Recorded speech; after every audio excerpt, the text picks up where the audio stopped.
We're proud to support the craft of journalism. UBS brings you the latest news from around the world with The Globalist on Monocle Radio. Be part of an international network that brings together leading insights, research, and technology across 24 time zones and 12 key financial hubs, with you at the center of it all. UBS. Advice is our craft.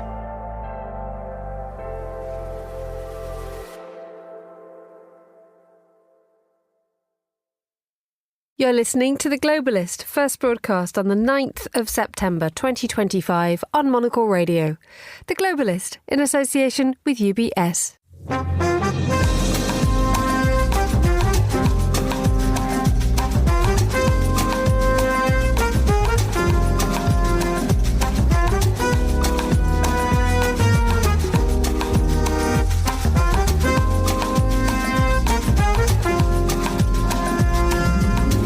Live from London, this is The Globalist with me, Emma Nelson. A very warm welcome to today's programme. Coming up... Macron, démission! Macron, démission! Macron, démission! Macron, démission! Protests calling for the French president to step down just hours after his Prime Minister, François Bayrou, loses a confidence vote. Once again, French politics is in turmoil. Also ahead in the next 60 minutes to Norway's parliamentary elections, where the country's Labour Party has secured another 4 years in office. We'll go through Tuesday's papers, hear why Uzbekistan and Kazakhstan are becoming key hotspots in the design world, and... Don't cry for me, Argentina.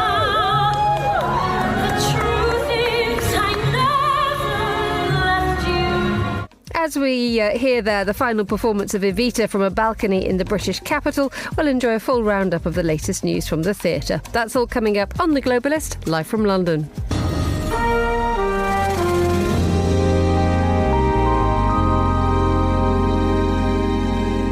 First, a quick look at what else is happening in today's news. Thailand's Supreme Court has ruled that their former leader, Thaksin Shinawatra, must spend a year in jail.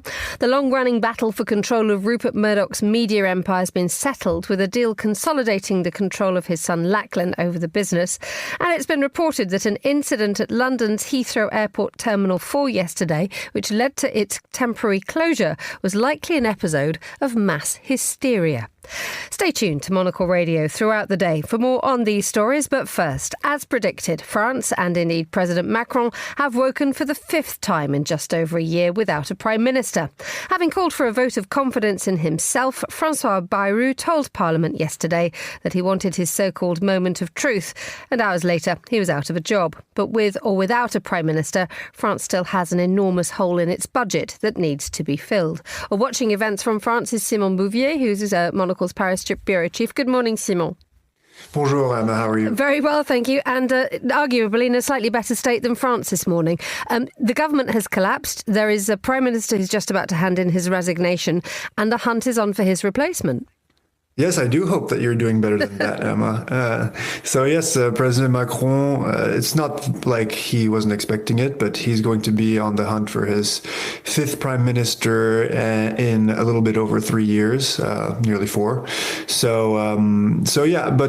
There is a favorite, current or outgoing, I should say, Defense Minister Sébastien Lecornu, who is a favorite of the president and who has cordial relations with the far right. So I think all of that will help him to form a government, but I don't see the fundamental equation of a divided parliament changing anytime soon. This is the problem, isn't it? It is the French Parliament, as it stands and has been widely reported, is so fractured that no one could get anything through. And this is the problem that Bayrou faced yesterday. Both the left and the right rejected any proposal that he was ever going to offer. Yes, I think also the question is, there's a question of who, but there's also a question of what. What is the agenda going to be specifically?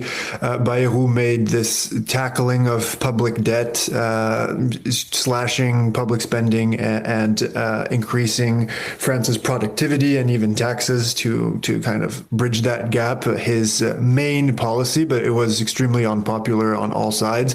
I think also that Macron, if he does name Lecornu, Le Cornu being a favorite of his, he will be more inclined possibly to give some things up to the moderate left in hopes that his favorite might be able to thrive in the job, as opposed to Bayrou, who was kind of an ally of the president, but somebody who kind of forced Macron's hand and forced himself into the job. So when he decided to essentially blow himself up with this vote of confidence, the president kind of threw his hands up and said, okay, it's all you. And just outline for us the difficulty that France faces itself in when it comes to its budget. Bayrou wanted to try and get 44 billion euros off the budget, off the deficit, and was going to do so by major austerity and also changes to public holidays, which is, as you can imagine, no one's going to like very much in France. Definitely not. And, one wonders whether it was part of the point to make this policy agenda so unpopular that he could kind of plan his exit and say, I'm the only serious person here. Nobody else will dare to touch our sacrosanct holidays, but I'm the only one who has the courage to tell you the truth, which is that we need to work more if we are going to bridge this public spending gap. Big picture, Emma, the budget talks, essentially France over the past few years has had problems with runaway public spending owed to, crises such as the COVID-19 pandemic, but also technical errors in evaluating how much income the country would get from taxes. It's all a bit complicated, but the end result is that there is a much bigger hole in France's public finances than its economists had previously estimated. And so if they want to stay within the rules of the European Union and keep their creditors happy, France needs to take drastic action. And that means, this is a formula that Macron likes to use. There are no magical finances. The money is going to come from cutting spending and increasing the income, which can come from taxes, but also having people work more or longer.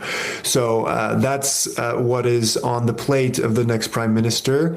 And hopefully, now that he has one of his protégés in charge, Macron will be willing to give the moderate left some kind of wins instead of protecting his legacy at all costs.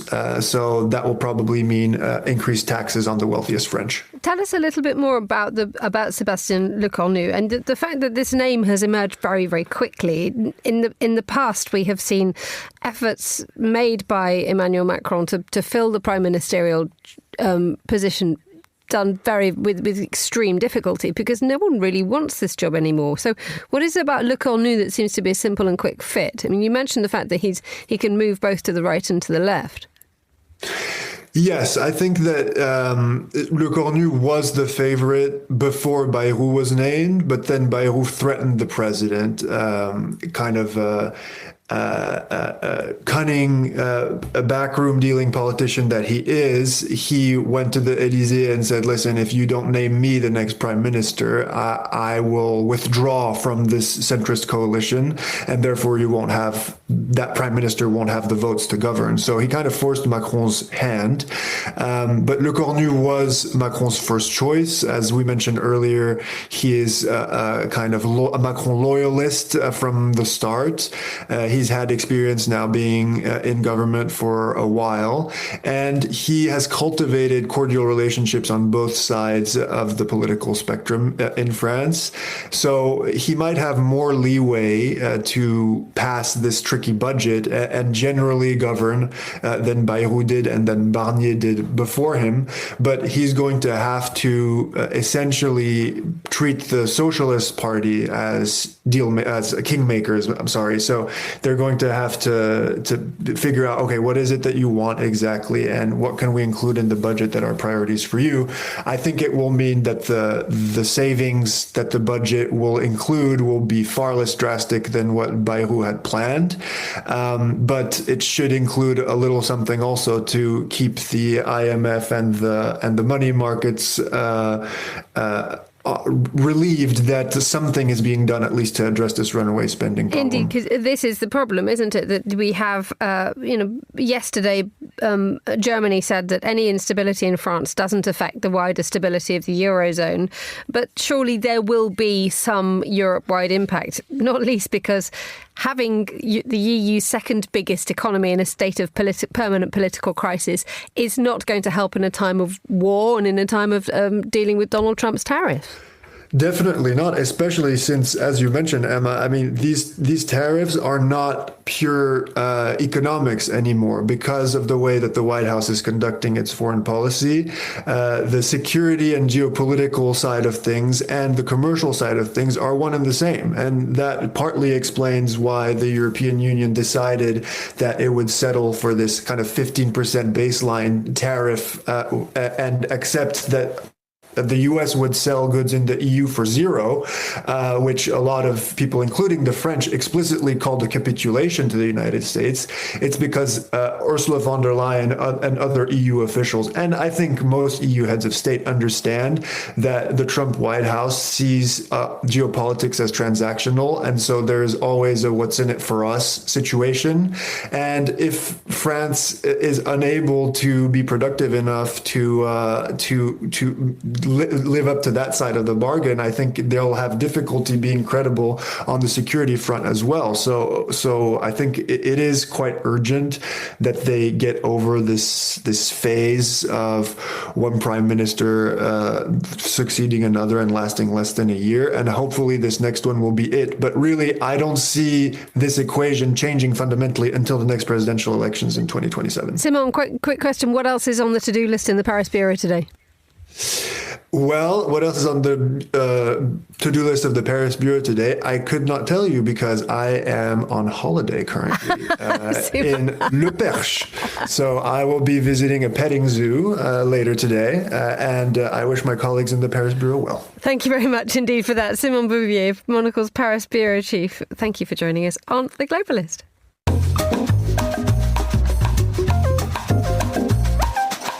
To Norway's parliamentary elections, now the country's Labour Party has secured another 4 years in office after seeing off a surge of support for the populist right. With 99% of the votes counted, the centre-left was projected, to win with 89 seats, with the centre-right taking 80 seats. You need 85 seats for a majority. Well, to explain the results that have come in overnight, I'm joined now from Oslo by Bruno Kaufmann, global democracy correspondent at the Swiss Broadcasting Company. Welcome back, Bruno. Good morning to you. Good morning, Emma. So this was expected to be a close race. Did it turn out to be as close as the predictions went? Yes and no. I mean, it was clear from the very first results coming in that the red left green part will win, so that Jonas Gahr Støre can continue as a prime minister. But at the same time, it was a little bit unclear which kind of parties are making it into the parliament, and also how the different parties on the right side, on the side of the opposition, will make it. And here we got quite surprising results. In what way? That on the right side, the Conservative Party, which was basically the counterpart of the Social Democrats for more than 100 years, they lost most of their voters. They are down to 14%. It's the worst result for the Conservative Party. And on the other side, the right populist party, the Progress Party, made its best result. So this changed the landscape of politics in Norway really, really profoundly. When it means it changes the landscape profoundly, we have a shift. I think Norway is counted among more than one country nowadays which is moving and is hearing a stronger populist voice. What kind of influence do you think that will now have in Norwegian politics? I mean, Norway is a country where parties normally don't have a majority in parliament, where very often the government doesn't have a majority, but has to negotiate with all the different parties, where you have 9 parties in parliament. So that means there's a lot of need of compromise, a lot of need of negotiations to make Norwegian politics working. And this was possible as long as on the right side, the Conservative Party was the dominant force, like the sun, where all the others are circling around. And now with the right-wing populist party, this is a new type of illiberal, you can say, dominant force, which is not ready to make a compromise. And this will create a lot of challenges to the Norwegian system.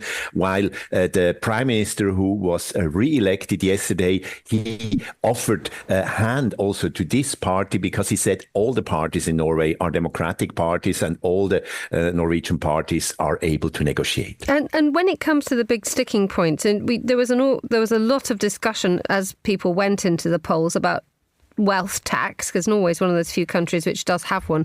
Cost of living, as ever, is a problem, but also the decisions made in terms of the area investment of the Norwegian Sovereign Wealth Fund. Where do you think what do you think is going to happen in a couple of these areas, given the fact that you now mentioned that this rise of populism means that compromise may not be as easy anymore? No, it will be much more difficult now for the Prime Minister and the Labour Party to really govern this country, because, as you have said correctly, Emma, it's really about the problem that Norway is not too poor, it's too rich, but many of its people have problems to deal with because the prices are very high, the salaries are not necessarily as high, and many billionaires, they have left the country because they feel they have to pay too much taxes. So it's really a country which have a specific challenge. And also, as we have in the debate discussed, there was a lot of discussions about how this money of the oil fund is invested around the world. And many people are not ready anymore that this oil fund is just investing in making more money, for instance, in countries which are involved in wars. So there's a lot of challenges, and the Prime Minister will now have to deal with 4 parties on the left side. And it's already discussed that this will be some form of tutti frutti coalition or cooperation, and this is a new situation, and this will make the work of Jonas Gahr Støre, the Prime Minister, very much more difficult. At his right hand, he has Jens Stoltenberg, the former NATO Secretary General, who is Finance Minister, and this couple, this made it possible to regain the confidence in the Norwegian politics, because just 1 year ago, the Labour Party was down at 14%. Now it got doubled. And this has a lot to do that Jonas Gahr Støre made this masterpiece of getting back Jens Stoltenberg, who was NATO Secretary General for 10 years, into the government and doing quite a great job. Bruno Kaufmann, global democracy correspondent for the Swiss Broadcasting Company, joining me on the line from Oslo. Thank you. Still to come on today's programme. The left has a choice there. It either really stands up for those people and it moves to the left and it, shouts loudly for them, or it takes this position that some might say more apes a conservative position. The US editor for Channel 4 News talked to us about the politics of immigration. Stay tuned. Craft is its own reward, which is why at UBS, we're honoured to work alongside over 50 of today's leading Nobel laureates, each an expert in the art of economic science, bringing you engaging discussions, actionable insights, and inspired solutions, all focused around the questions that shape our world today. For a better outlook, find a Nobel perspective. UBS.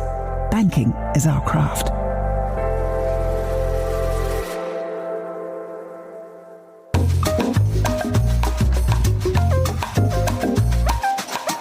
Now, in the last few hours, Thailand's Supreme Court has ruled their former leader, Thaksin Shinawatra, must spend a year in jail. It ruled that his previous detention in hospital, struck in a deal with the authorities, wasn't legal. Well, joining me now from Bangkok is Monocle's Asia editor, James Chambers. Good afternoon, James.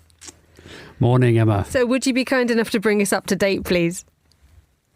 Yes, that's right. Anyone's been following this story closely will know that Thaksin disappeared on his aeroplane on Friday and flew to Dubai. And I guess we were all thinking he was going to stay there and avoid this court case today. But he came back yesterday. He was in court and he was sentenced to serve the year in prison, which he should have been doing 2 years ago. So it is a bit of a shock that a Shinawatra will actually spend time in prison, but it's something that most people did anticipate. This was a pretty clear-cut case. I mean, he came back 2 years ago from self-imposed exile. He should have been serving 8 years in prison for some crimes that were committed during his time as Prime Minister. He managed to wangle a pardon for 7 of those years. And then for the final year, he didn't end up spending any time in prison. On his first day, he was transferred to a police hospital where he spent the remaining 6 months in a private ward, feigning all kinds of different illnesses. He was let out early, and then lo and behold, he makes a miraculous recovery and gets back into the day-to-day cut and thrust of Thai politics, travelling around the country, looking very, very fit indeed. Indeed, I mean, there was an awful lot of scandal involving this so-called this treatment that Thaksin Shinawatra received. I think there was a prison doctor was cautioned for failing to meet medical standards. Does this mean that, one of the most famous figures in Thai politics, someone who has had a hand in the workings of Thai politics for years, if not decades, is now going to be simply carted off to jail? That's exactly what's going to happen. And he will have to serve his 1 year in prison. I don't think there's any way around it. There's a lot of people in Thailand who want to see Thaksin do time. I mean, 20 years ago, 10 years ago, he had a huge amount of support, but that support has been ebbing away over time, and he's done himself no favours since coming back. I think there was a time where he was a bit of a figurehead for Thai democracy, but since his return, I think that's become very clear that he's only interested in his own fortunes and the fortunes of his family. Under the Pheu Party, which have led the government for the last 2 years, it's just been a bit it's been shameless at times, Thaksin acting for his own best interests. And I guess there was, as you mentioned, there was a kind of a grand deal behind all of this, where he must have made some kind of arrangement with the authorities that allowed him to come back to Thailand. And the deal was that if he was allowed out, he would go quietly into retirement. And he just couldn't do that. He just couldn't face, stepping aside from politics and living a happy life with his grandchildren. He had to get involved. He was very, very, very influential in Pheu Thai and their policies. And I guess this is what comes from that. And is this the end for Thaksin Shinawatra? I mean, we've been talking about it, haven't we, Emma, about whether it's the beginning of the end of the Shinawats and Pheu Thai. I definitely feel this must be the final nail in the coffin. I mean, his daughter was kicked out as Prime Minister a few weeks ago. His sister was removed by a coup in 2014. He himself was removed. Now he's in prison. It does feel like it's very much the end of the road, and Thailand has a new prime minister in Anutin, and he does seem like the new Thaksin. So it's hard to see how, when the next election is fought in 4 or 5 or 6 months, how Pheu Thai is going to be relevant at all. I feel like a wipeout is on the cards, and they're going to become a minority, very small party. And the contest now in Thailand is between the Progressive Party, the People's Party, and the current Prime Minister's party, Bumjai Thai. Monocle's James Chambers in Bangkok, thank you for joining us on The Globalist.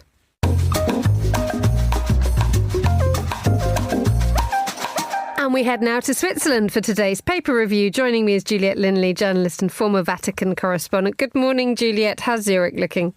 Zurich's looking cold and wet, Emma. So different from when you were here. How are you? Absolutely astonished that it could be anything other than hot and sunny in Zurich, so I'm devastated. Could you comfort us with some press, please? Let me comfort you with... Well, let's start with some Swiss papers. And so the Alpine Nations Parliament has just opened. It's opened its autumn session, and actually geopolitics and foreign policy are pretty understandably taking a front seat with Swiss MPs. I'll just give you a few highlights. So there's a neutrality initiative, and the House is due to debate whether to tighten what the Constitution essentially meant when it came to Swiss neutrality. So it's the populists who are proposing a stricter interpretation, with the Swiss defense industry already taking a beating with its decision to block re-exports of defense products to Ukraine. So the People's Party initiative could well face stumbling blocks from pro-army and business constituents. But domestically, you've got the additional cost of buying new fighter jets. That's been in the papers lately. We've discussed it a lot on air. And it's a big issue. The left want it to be put to a referendum, but there are a lot of people who say that these kind of military strategic decisions cannot necessarily be put to a popular vote. Sorry, no, it is that problem that the Swiss face all the time, isn't it? That the neutrality issue is one of those things that causes so much soul searching. Well, that is it. And what does it mean nowadays, today in 2025? And then on foreign policy issues, Gaza is high on the agenda. The Social Democrats are calling on the government to condemn Israel's crimes, while a People's Initiative from Canton Geneva actually wants the state of Palestine to be recognized by Bern. And staying on that topic, at the same time, the Swiss papers are reporting that while the MPs inside the parliament building were debating these matters, outside there was a protest taking place, and we had Swiss doctors sitting outside the Bundeshaus to start what they're calling a relay hunger strike for sanctions on Israel and recognition of a Palestinian state. So they were wearing stethoscopes and scrubs and coats that were actually splashed in what looked like fake blood, and many are members of the organization called the Swiss Healthcare Workers Against Genocide, and they're actually calling on Bern to step up, and they're saying it's not reacting adequately to the war in Gaza, and the doctors are taking turns in a 24-hour fast throughout the September parliamentary session, and they're pressing for the Swiss to be more courageous, they're saying, to be more critical of Israel's treatment of Palestinians. Now, Emma, Switzerland's neutral, as we said, and it matched EU sanctions on Russia over its invasion of Ukraine several years ago, and that has prompted many to accuse Bern of double standards because it has done nothing of the sort against Israel. Now, the foreign ministry has reacted, and they've told Reuters that Switzerland does not have legal autonomy on sanctions policies and can only match ones that are declared by major trading partners or the UN. So that's how Bern is defending itself with regard to these doctors. And as you know, Switzerland has such a big humanitarian role to play and is very involved in trouble spots around the world. And also remember that a 70-year-old Swiss citizen who had dual Israeli nationality was actually killed in the October 7th attacks by Hamas. Soon after that, the Federal Council announced additional 90 million francs in humanitarian aid, and it also banned Hamas and its affiliates from using Switzerland as a safe haven or a financial hub, Emma. OK, thank you very much indeed for that. Let's move to Italy, your former patch of the Vatican. We had a millennial canonised this weekend, didn't we? We did. Pope Leo has just made two young men saints. One is Pier Giorgio Frassati from the early 20th century, and the other is Carlo Acutis, who died not so long ago at the age of 15. And many Catholics are hoping that he will inspire a new generation of youngsters to find their faith and to strengthen their involvement in the church. It was a big ceremony, as these things are, in St. Peter's Square. You had 1,700 priests, hundreds of bishops, dozens of cardinals, as well as the relatives of the newly canonized young men. And amongst them, Emma, was Antonia Acutis, and she's the mother of Saint Carlo Acutis.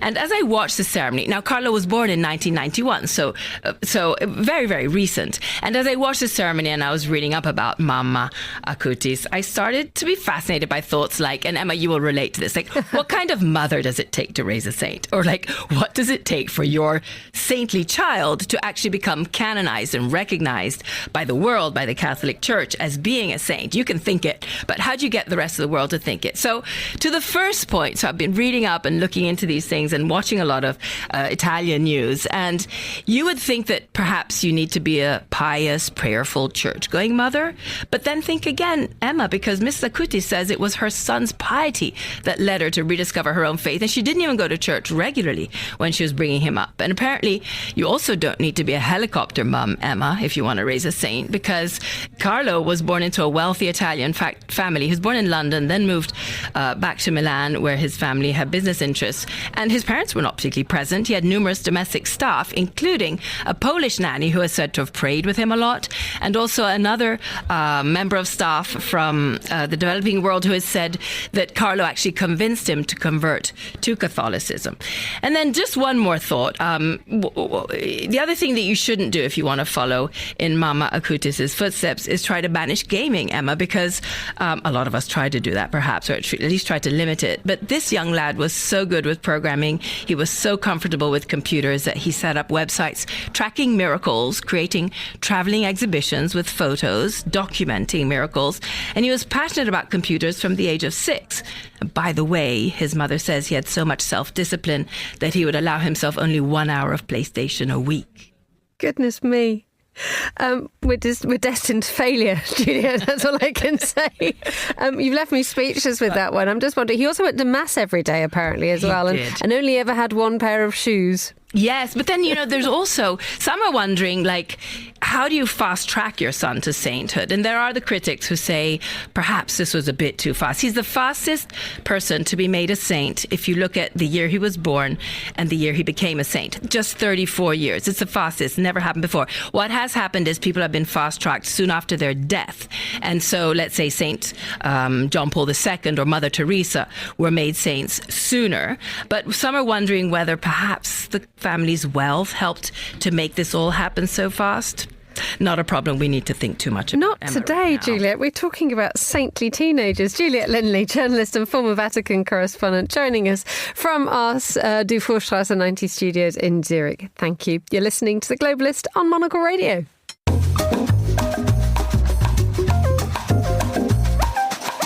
Now, here's a quick look at what else we're keeping an eye on today. Democrats on a US congressional committee have published an image of a sexually suggestive letter allegedly sent by Donald Trump to the sex offender Jeffrey Epstein. When details of the letter were reported by the Wall Street Journal in July, Mr. Trump launched a multi-billion-dollar defamation case. The White House said Mr. Trump did not draw the picture and it wasn't his signature. Ethiopia officially inaugurates Africa's biggest hydroelectric project today. The $5 billion Grand European Renaissance Dam took 14 years to build. It's been long opposed by Egypt and Sudan, who fear it could reduce their water supplies. The long-running battle for control of Rupert Murdoch's empire has been settled. The deal consolidates the control of his son Lachlan over the business, including Fox News and the Wall Street Journal. And it's been reported that an incident at London's Heathrow Airport Terminal 4 yesterday was likely an episode of mass hysteria. 20 people were assessed by paramedics at the scene, but all of them have now been discharged. The Metropolitan Police said no hazardous materials were found. This is The Globalist. Stay tuned.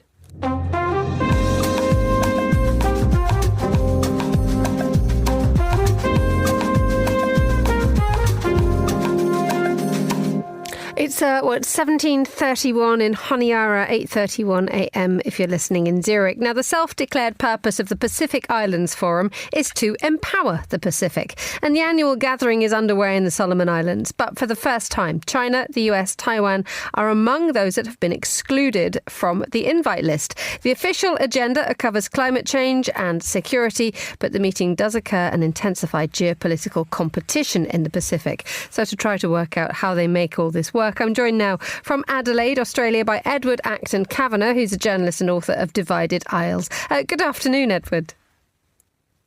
Good afternoon. So what should in theory be, as I've just mentioned, empowering the Pacific, seems to be doing exactly the opposite this week. Well, there's a bit of that, isn't there? There's been a lot of controversy in the lead up to this particular Pacific Islands Forum in a way that we haven't really ever seen before.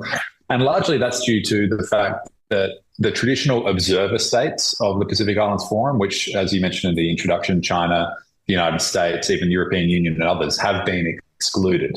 And this is a first for some time. And the reason that happened really is because there was an intentional omission of Taiwan a couple of months back. That was very controversial. And to kind of clean this up, the Solomon Islands government decided to omit all observer states. And that's really, unfortunately, sort of taken the attention of this forum, which is there to speak to some really existential and really critical issues for the region. Indeed. I mean, the great one that is always debated here is climate change and the very direct effects felt by the participants of the forum. Well, that's exactly right. The Pacific is, of course, on the absolute front lines of climate change. And these are small island developing states. They really have very little resources, but they're incredibly vulnerable. And that means that they can only really change global policy when they stick together and when they band together and when they unify in pursuit of certain measures. And this particular Pacific Islands Forum, one of the big asks is the contributions from the rest of the world for a Pacific Resilience Fund, which is effectively, an infrastructure fund to help build in climate resilience. The shame is that some of these external partners not being there, that means it's less likely that you're going to see contributions into that fund. So it is a bit of a unfortunate situation leading into this year's forum. And just explain to us as well this idea that we mentioned the fact that China and the United States have been excluded from the Pacific Forum. But how much does the region find itself at the heart of other people's problems? Well, that's a good question. And really, there is a genuine attempt by the Pacific Island countries, all of them really, to ensure that they don't become just these sort of chess pieces in a broader geopolitical sport, a geopolitical game. There's been a huge amount of concern within the region that they are getting coerced or pushed around by either the United States or even Australia or China. And there is those that really want the region to stand up on its own 2 feet and not be pushed around by anyone. So there is some support for omitting China and the United States in particular for this forum, but it does limit the utility of this forum too. So that's where the controversy is really come about within the region itself. So how does it go about trying to do this, given the fact that you as you have just said, it's the area is trying to stand on its own feet, yet finds itself quite stuck and is determined not to get involved in too much controversy. But we see an awful lot of the time the normally militarily and the influence of the likes of China and pushback from Australia is a perpetual problem, isn't it? It is a problem, but the smart Pacific Island countries have been very deft at leveraging this growing geopolitical tension and competition for their own gains.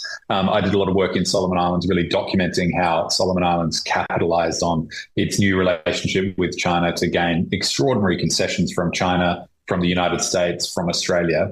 Really, we're talking about investment in infrastructure and investment in government supports and things like that. So there's this balancing act that Pacific governments are trying to work through, which is, yes, they don't want to be pushed around by others, but they do recognise there's more attention on them and they want to leverage that for their own economic gains, but also their own internal political advantages as well. Edward Acton Kavanagh, journalist and author of Divided Isles, joining me on the line from Adelaide in Australia. Thank you. You're with Monocle Radio.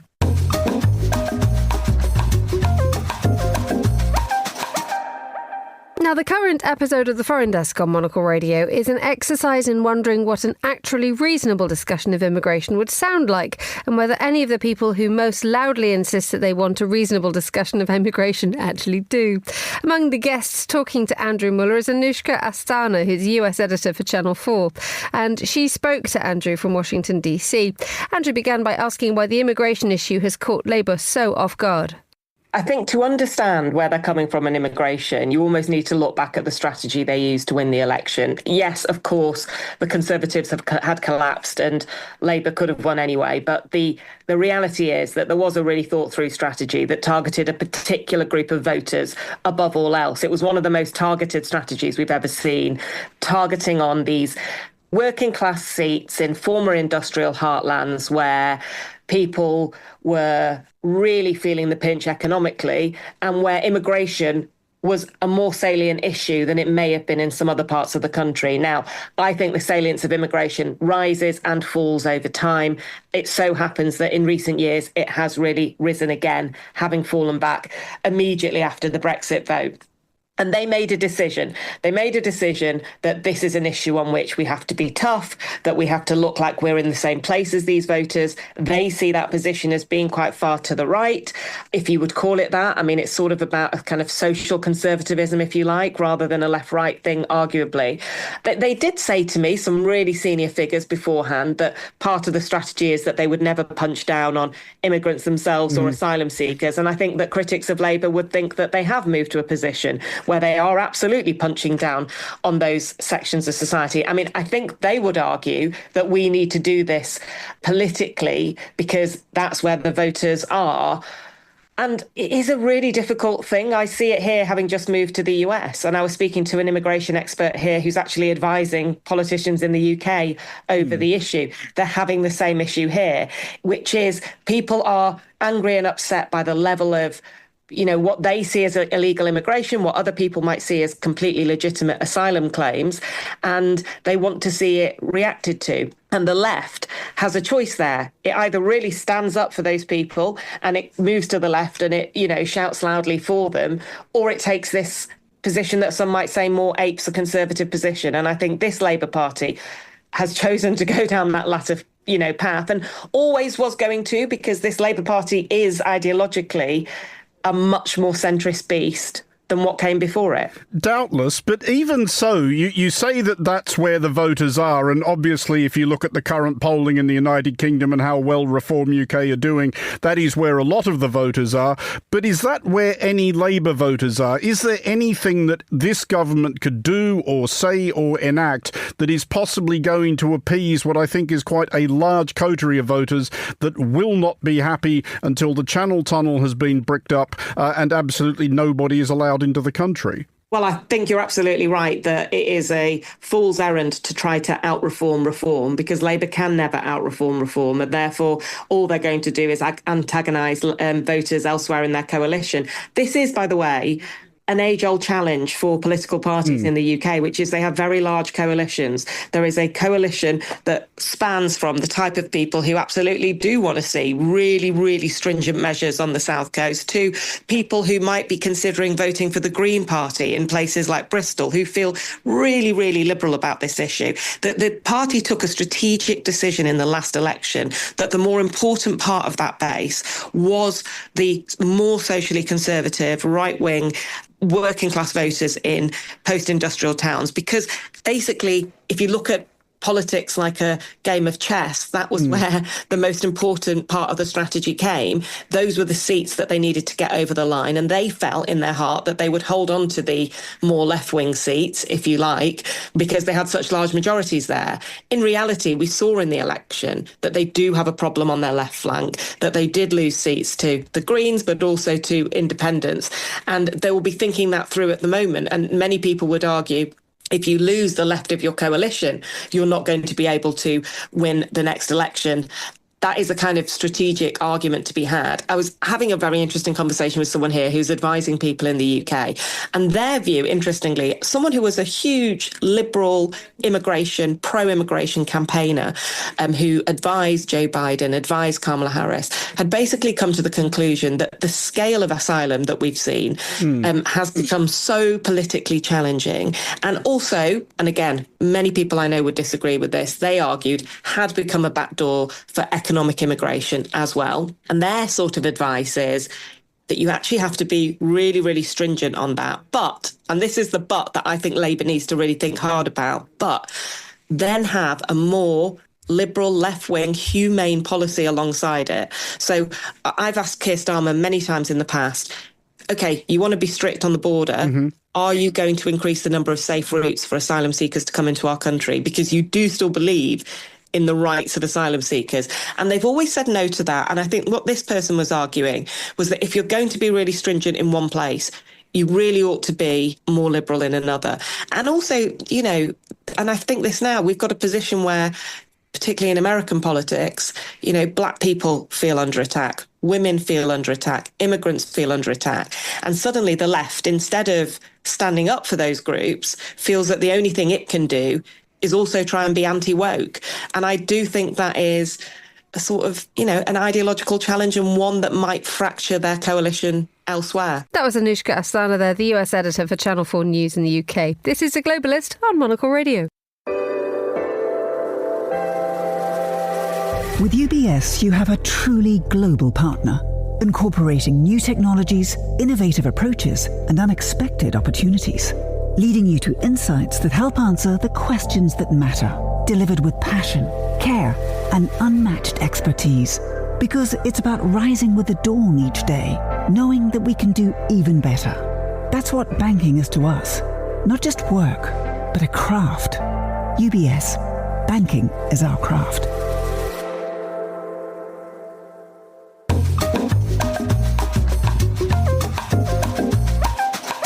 Time is 11:43 a.m. in Almaty, Kazakhstan, which is where we head now for an update on the world's design news. Tim Abrams is contributing editor to the Architectural Record. Generally, Tim, we find you somewhere in the United Kingdom, but you have decamped. Why is that? Welcome. Good morning, by the way.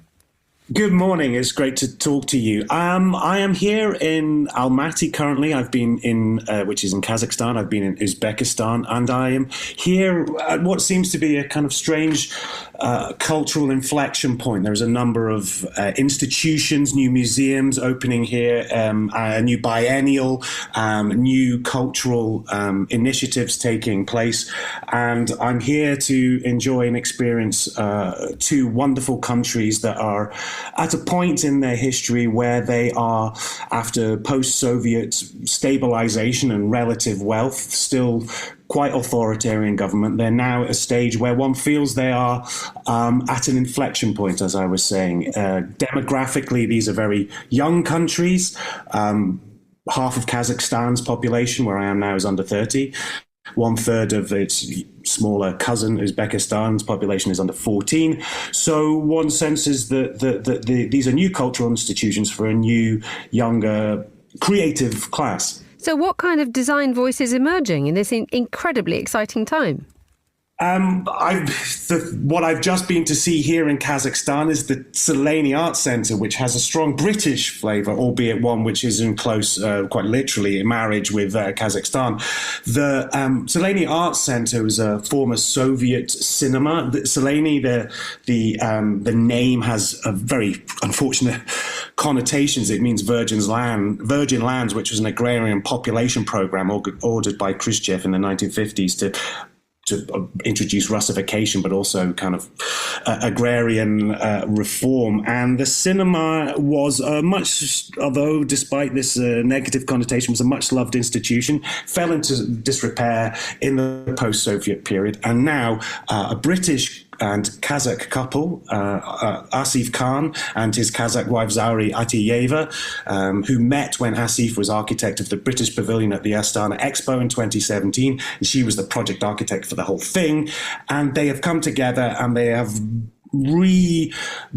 renovated this Soviet-era cinema into an art centre, a private art centre, which has been delivered with great care, meticulous detail, and a full understanding of the symbolic moves. There are incredible murals by a Russian muralist who's Sidorkin, who they've rebuilt on the exterior of the building or inside the lobby. They've created this wonderful cloud-like new construction on the front and meticulously reordered the building so it can become an art centre, which is fantastic. There's also another British-built art museum opening here, a state one, which is by a more corporate practice, Chapman Taylor. The building is less successful, but it's still it's kind of riff on the blobby kind of 1990s art museums.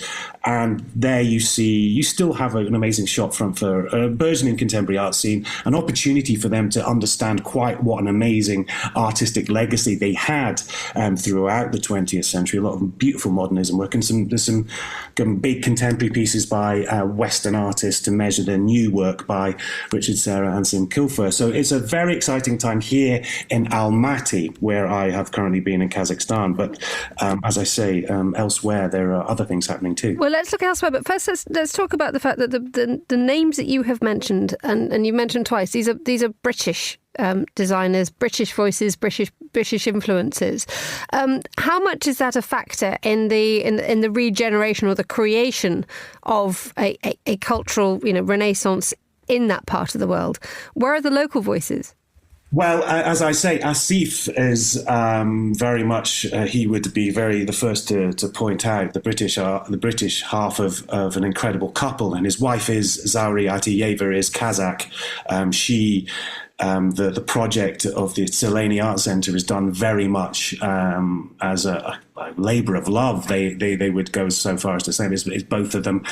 His kind of falling in love with her and the country. He's that poetic about it. Also, the cafe and restaurant in the building are just just beautifully done, very subtle, lovely bits of work by a brilliant practice called New Almaty Architects Workshop, who are a female-run practice here in Almaty, who've already started working abroad in the United Arab Emirates, as well as across Kazakhstan, but also done a coffee shop in my hometown of Oxford, which is just goes to show the reach and the quality of their work. OK, so let's move to other parts. You did say there are other things on offer, at which point I am going to bite here and say, what other things are on offer, Tim? Well, Uzbekistan, I mean, anyone who's kind of been tracking the global art scene would suggest that the Eurasia, as the Kazakhstan and Uzbekistan are kind of lumped into, has been the area where a lot of people have been predicting new things from. It's been the area the great new work is expected from. And what we have in Uzbekistan is an amazing organization called the Arts and Cultural Development Foundation. Again, there's a British inflection to this. It's led by Gayan Umarova, who's British educated, but who is a Uzbeki. She was the brainchild behind the British Museum's Silk Road exhibition last year. She did her A-levels in the UK, studied at the Sotheby's Institute. She's doing a PhD at Oxford on the Great Game, the struggle between Britain and Russia to gain ascendancy in these parts. And her vision is largely, an insider said to me, she's got the best job in arts management in the world. She's got the ear of the president, and she's doing amazing things. This includes bringing Tado Ando to build a new museum in Tashkent. She's also in charge of the UNESCO bid to get 10 incredible buildings from the Soviet period listed by UNESCO for World Heritage. She has opened a new contemporary art centre, a new centre for residencies. She's also set up what is a fascinating biennial. And I know we've got biennial kind of overload, but the Bukhara biennial, I would suggest, should be on the art world's map. Indeed, there was a huge interest in it at the opening last week. And you just tell us a little bit more about the interest in the Bukhara biennial, but let's see how we actually get there. I mean, you've made it. The links, the transport, the way that this place is going to be opened up to the rest of the world. How ready is this part of the world for this enormous explosion of talent? There is the spirit is strong. The desire for it is strong. Whether what happens with the implications of that is an interesting thing. And we saw that at the Bukhara Biennial. What we have is a single individual, Gayan Umarova, who runs this organization, putting on a biennial. And there was, in this wonderful city full of mosques and madrasas and caravanserai, which is the places where merchants would arrive on the Silk Road, putting on this event. And it was very much a single individual, and one felt that organizationally things really tailed off when her attention was not directly on it. There was lots of complaints about inertia across the institution when she wasn't directly involved. It was quite chaotic, to be honest. But the work it produced was amazing. Anthony Gormley did a really interesting piece up there, which suggests a totally new direction for his work, away from the body form towards a more urban. He did this incredible maze created with slabs of mud and straw, which was laid out across a madrasa, a former ruined madrasa, which was absolutely stunning. But the organizational element, the component, you see this desire. This is happening just as the Shanghai Cooperation Organization are meeting, or just after a meeting in Beijing, and you see the kind of political class looking towards their relationship with Russia and China, whereas the creative class are looking to the West. And you definitely feel that something interesting is going to come in that potential pulling of different directions in the future. Tim Abrahams, contributing editor to the Architectural Record, thank you so much for joining us on the line from Almaty in Kazakhstan. You're listening to The Globalist.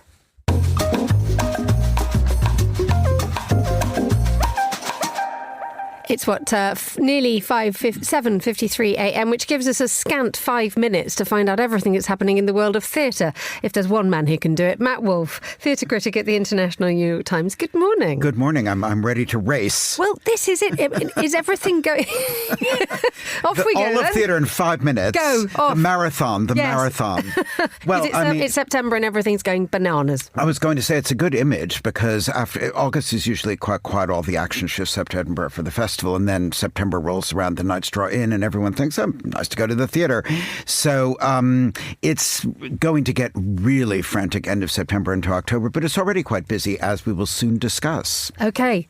Discuss. Go for it. What's first on Matt's list? Let's talk about Juniper Blood at the Donmar. This is the second play this year by Mike Bartlett, who wrote King Charles III. His earlier play this year was Unicorn, about polyamory. This is extremely different. This is a State of the Nation play refracted through a farm in northwest Oxfordshire called Juniper Rise. And there's a couple who run the farm, Ruth and Lippe, and then there's a neighbor, Tony. And they all have very differing views about how the soil should be tilled and how the world should be lived. And it's a very interesting debate between kind of a wife who's socially compassionate, very regenerative minded, her husband who turns out to be an absolute fanatical eco-warrior who values nature over people. And then there's a sort of anti-woke neighbor, brilliantly played by the always wonderful Jonathan Slinger. And so the three of them keep things crackling along across 3 acts. You don't get 3 acts much anymore. That sounds... 3 acts sound incredible, given the fact that you do have what is effectively a sort of a very intimate play here.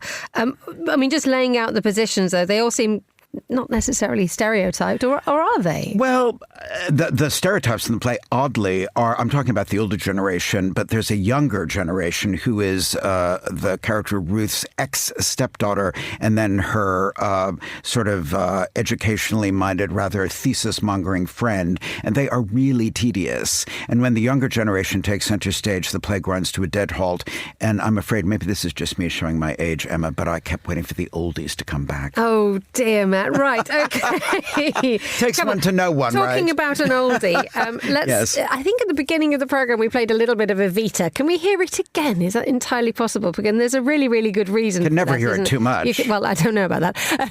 Have we got it? Let's have a listen. Don't cry for me, Valentina.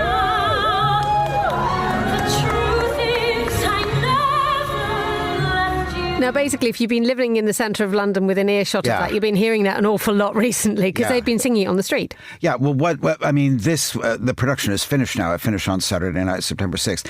This was Jamie Lloyd's really extraordinary revival of Andrew Lloyd Webber's and Tim Rice's, in my view, best musical from the late 70s. I saw the show 4 times, including the final Saturday matinee a couple of days ago, and I think it just works on every level. It works politically as a cautionary fable that is absolutely opposite to our time today. It works musically because the music is just genius. It has none of the swoony romanticism of a lot of Lloyd Webber, and it's biting, sardonic, witty, incredibly compelling. And then it's just the most galvanic, engaging production that gets under your skin, and it introduces to us this phenomenal pair of young performers in Rachel Zegler, who played Eva Perón, and the absolutely amazing Diego Andres Rodriguez, who's a South Texan performer who's basically pretty new to the world of showbiz, who plays Che, the male lead. And it was just a privilege to spend 4 evenings or 1 afternoon in their company. How much does Evita then travel around the rest of the world, given the fact that it's clearly done well here in London? It's come to the end of its time, but that relevance and that voice that you mentioned is going to slot in lots of different places. Yes, and I think that's the surprising thing about it, that you might assume a show about Juan and Eva Perón, who really, what does the younger generation know about them? Probably don't have any idea who they are. But because the production, which takes its cue from Beyonce's Coachella concerts, and it's very much of the here and now, even though the people it's about are long gone, it does have a kind of resonance that I don't think Lloyd Webber and Rice could ever predicted. I'm sure this production will go to New York. It'd be very interesting to see if it would ever get picked up in Argentina, of course, the country in which it's set. But I think the onward life of this show is very much ongoing. Jamie Lloyd had been tasked with directing the new Lloyd Webber musical called The Illusionist, but now they seem to have reached a parting of the ways, which is a shame because he is a brilliant director of Lloyd Webber's work. Sunset Boulevard and now this, both astonishing. Finally, we've got about 30 seconds to talk about what's coming up soon. Born with Teeth or Lady from the Sea? Where do you want to talk? Well, Lady from the Sea, I haven't seen. Born with Teeth, I have seen. Born with Teeth is softcore porn fan fiction. Excellent. If you want to see Ncuti Gatwin, Edward Blumell not wearing very much, now's your chance.